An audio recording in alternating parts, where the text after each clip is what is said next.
I come. Well, doesn't it excite you? The Timon has revived. The Great One, who once ruled this earth as the medium between the human world and the demon world. Isn't it a magnificent view? The greatest minds of their time, those who revered evil, constructed this glorious edifice. Now, after 2 millenniums of confinement, it can at last fulfill the purpose for which it was intended. That's none of my concern. Did he have it? Of course. He's taking good care of it. After all, it is the only memento left from the mother you both lost. But he has no idea of its true power.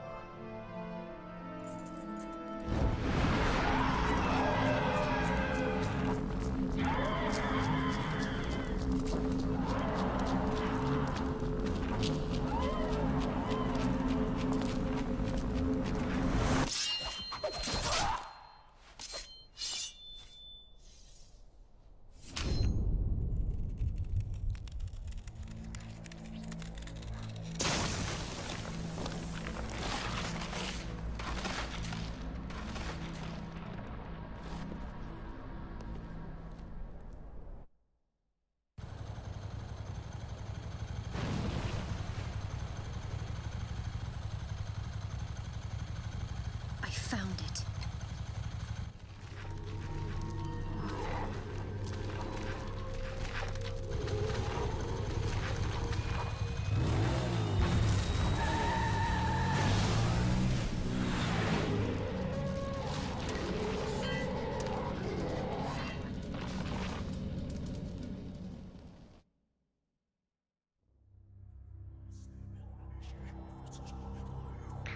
So with that cutscene over, it's time to move on to Mission 3, the Devil's Tower. Invade the Colossal Tower. It's a pretty simple enough mission, but before we do that, I think we should see if we can get any new actions, which I don't think we can because we don't have enough. These are these actions get expensive, by the way, so do not feel bad if you cannot buy all of them, because I think it's actually nearly impossible to buy all of them throughout the entire game. Or at least not without multiple playthroughs, that is. But I think we actually cannot buy anything, so with that, let's just continue forward.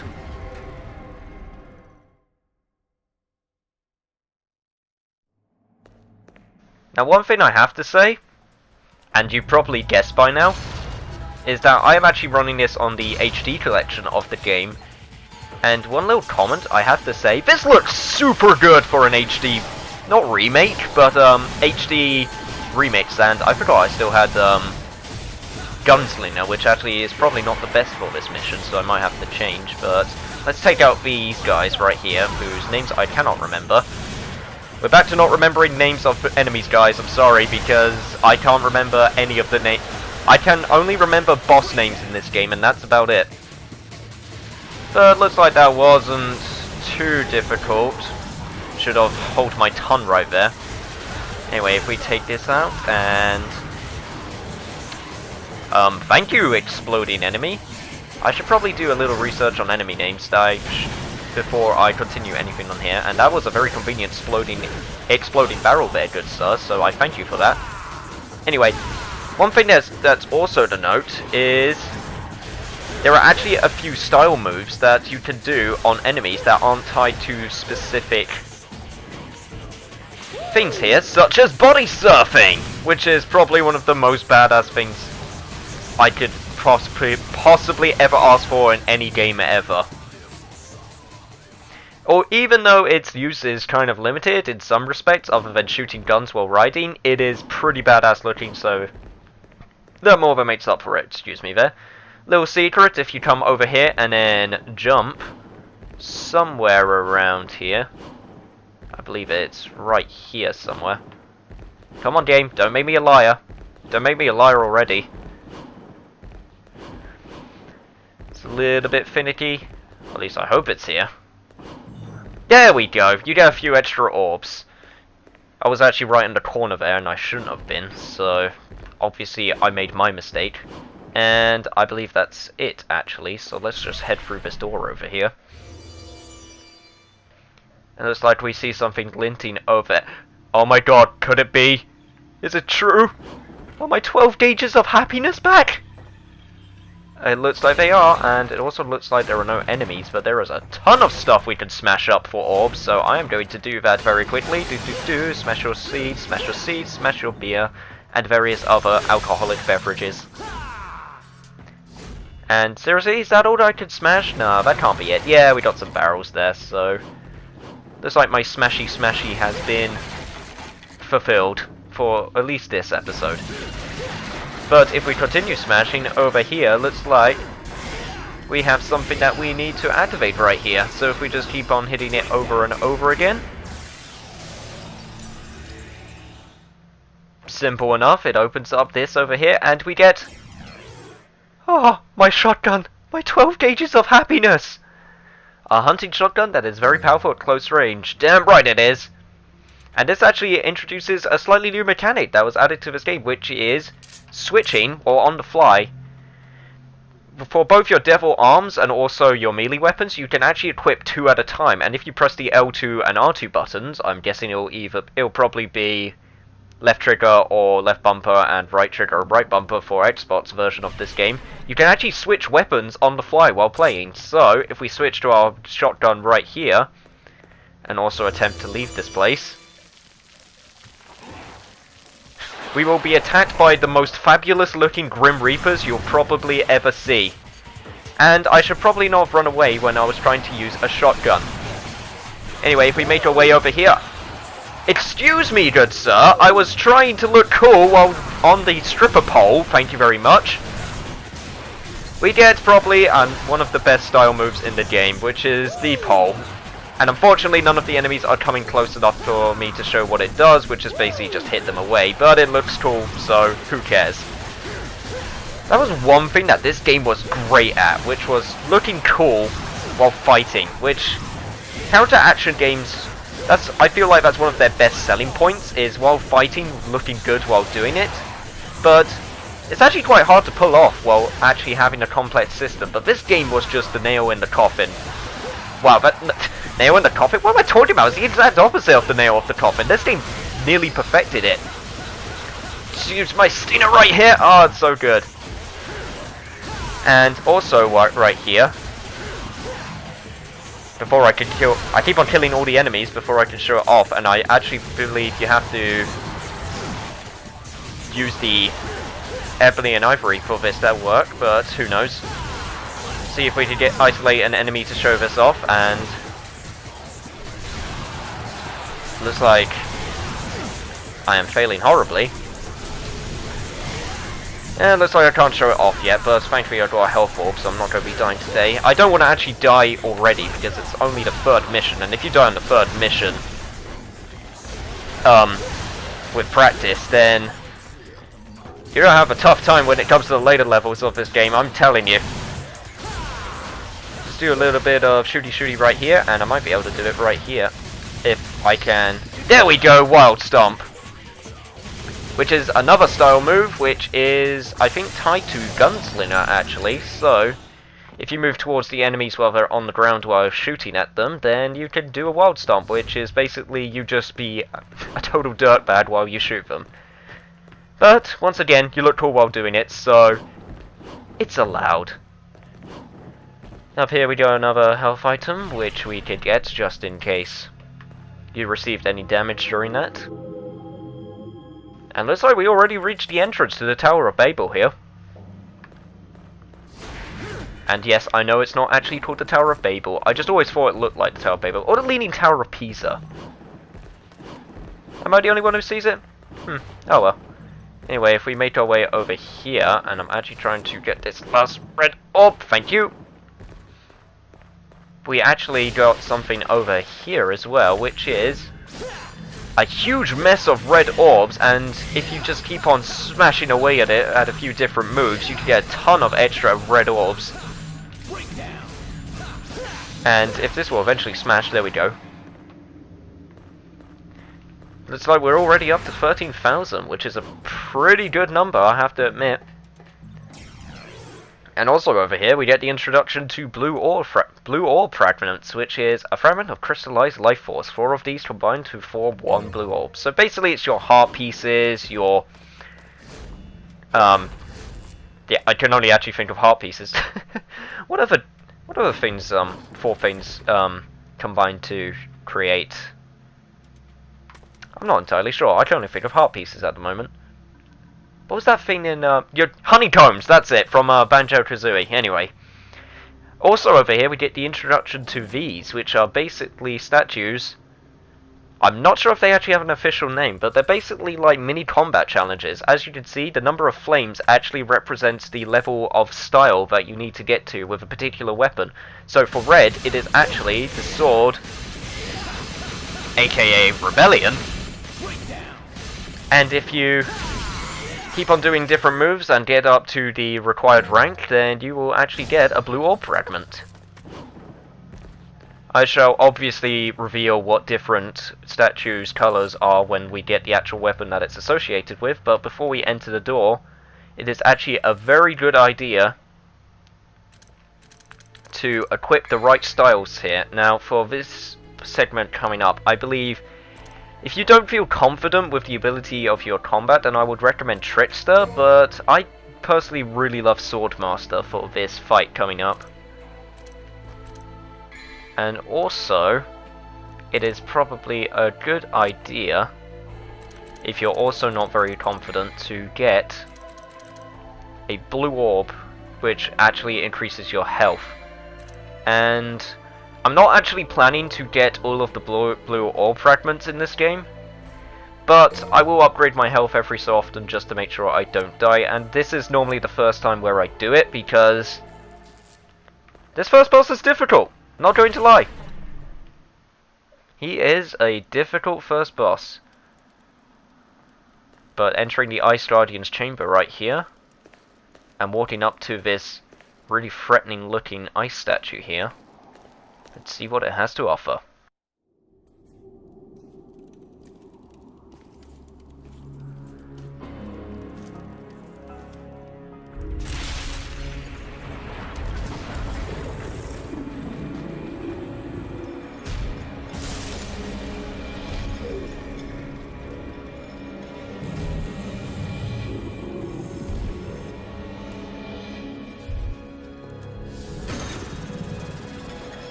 The likes of you are forbidden in this land.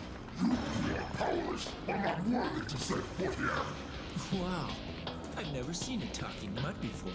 You know, in a dog show, you'd definitely take first place. You are a human, make a mockery of me?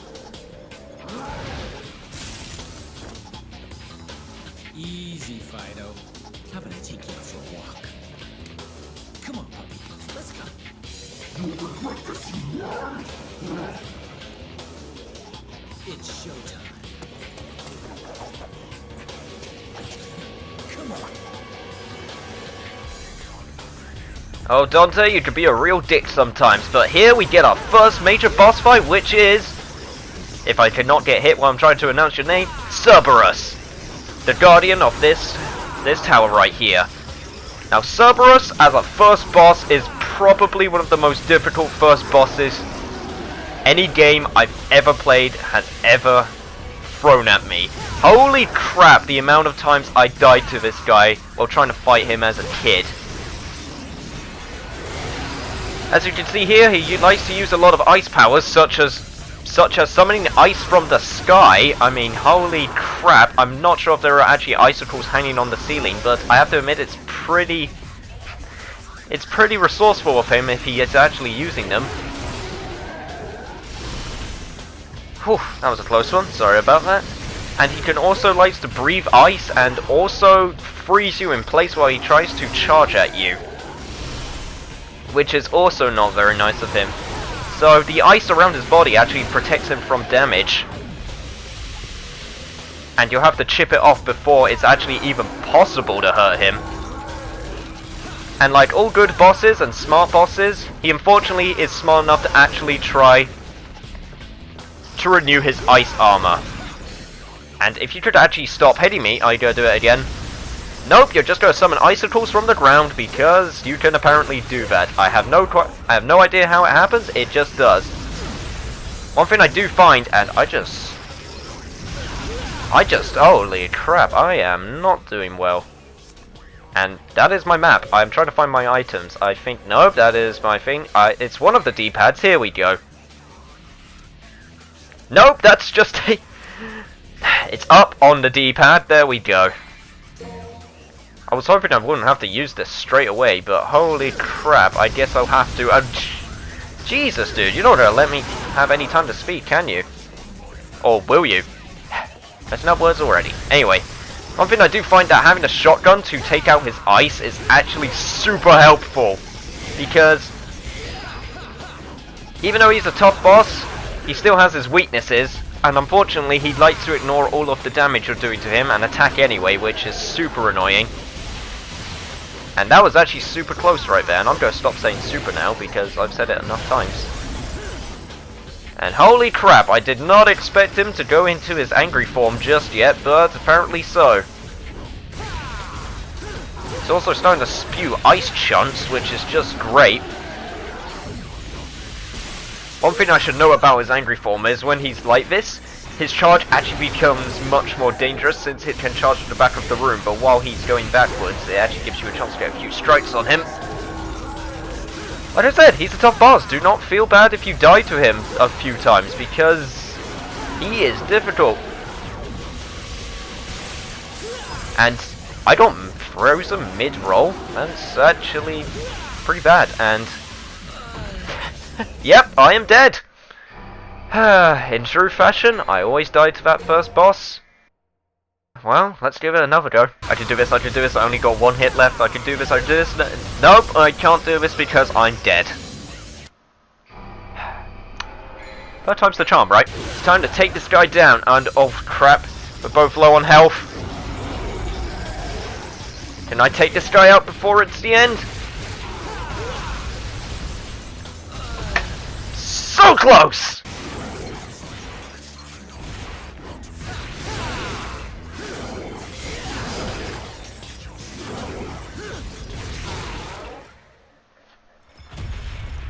And with that, you are taken down! Who knows? I'm not even sure myself. Regardless, you have proved your strength.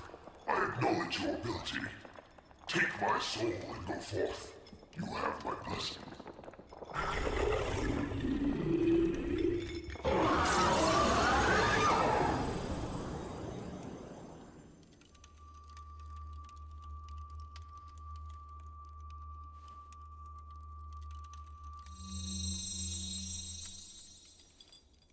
You know what, Cerberus?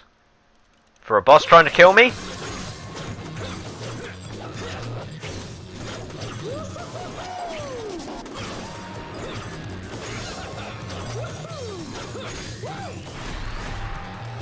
You were a pretty cool guy. I knew I could get an ice pun in there somehow.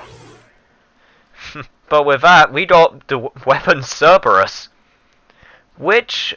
I'm pretty sure it was done on purpose, but it always looked to me like a dog paw, especially in this picture. I'm pretty sure that was on purpose, but, you know, still worth mentioning. A weapon of 3 interlocking rods, infused with the elemental power of ice.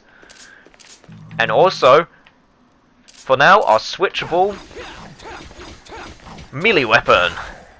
Haha, pretty cool. But with that, let us enter this tower. And begin the true portion of this game. Hello!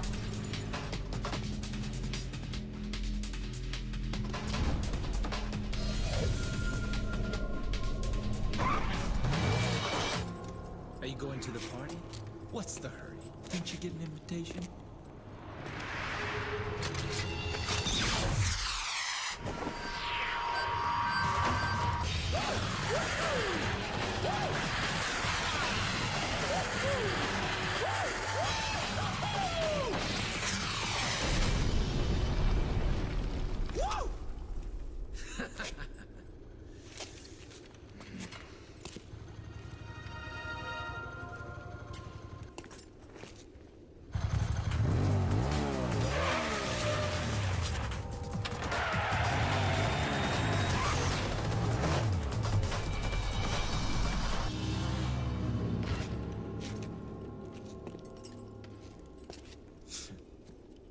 This just keeps getting better and better.